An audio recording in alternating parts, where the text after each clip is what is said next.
Parce qu'écoute les sous-thèmes que je vais parler aujourd'hui. La restitution de l'arbre épouse par les 4 messagers de la vie.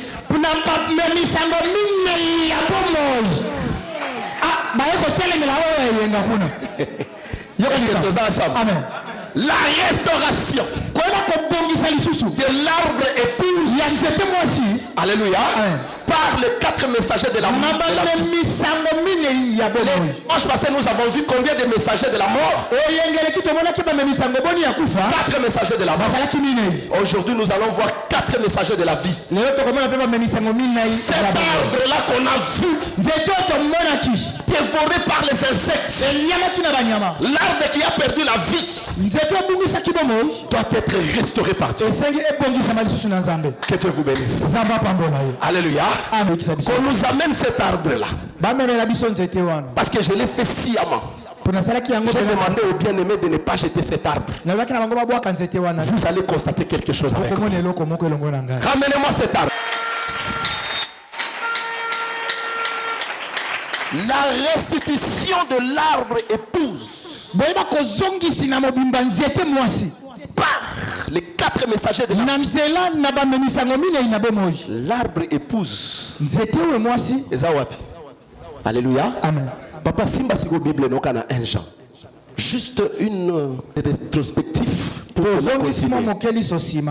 La Bible dit ceci. Que lui est le vrai cep. Est-ce que nous sommes ensemble? Amen. La Bible n'a pas dit qu'il est le cep. Est-ce que tout ça se comprend? Il est le vrai cep. Nous sommes quoi? Les sarments. Les sarments, ce sont les branches. Alléluia. Amen. Tout sarment qui ne porte pas le fruit sera quoi? Hein? Sera coupé ou retranché. Alléluia. Lui, il est le vrai cep. Le vrai cep, c'est le tronc d'arbre. Est-ce que tu es mon nom? Parce que la Bible dit que Jésus-Christ est l'époux. L'église est l'épouse. Si nous parlons de la restauration de l'arbre épouse, ça c'est l'église.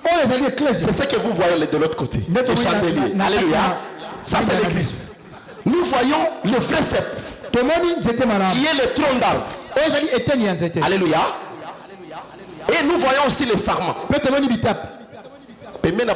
Nous avons vu quoi? Il y a quoi? Des feuilles et puis des fruits. Alléluia. La fois passée, nous avons vu quelque chose. Joël avait déjà vu cela. Il a commencé à poser la question. Ce que je suis en train de vous dire, c'est quelque chose qui s'est produit dans le temps ancien ou dans le temps présent ou dans le temps futur. Alléluia. Amen. Parce qu'il a vu quelque chose. Il a vu 4 messagers de la mort. Il a commencé à donner des orientations au peuple petit. Il dit, écoutez ce que vous allez voir. Ce que je vais vous dire aujourd'hui. Vous allez dire ça à vos enfants, à vos petits-enfants et à des générations futures. Parce que lui-même n'avait pas la précision. Il ne savait pas si c'était à cette époque ou c'était quelque chose qui était déjà passé. Mais il dit ceci: soyez seulement prudents. Ce que je vais vous dire maintenant, vous allez l'annoncer même aux générations futures. Mais qui va annoncer cela aux générations futures? Ce sont vos enfants, vos petits-enfants qui vont l'annoncer. Maintenant, nous, dans notre époque, nous avons compris que lui, Joël, le prophète Joël avait déjà vu cela.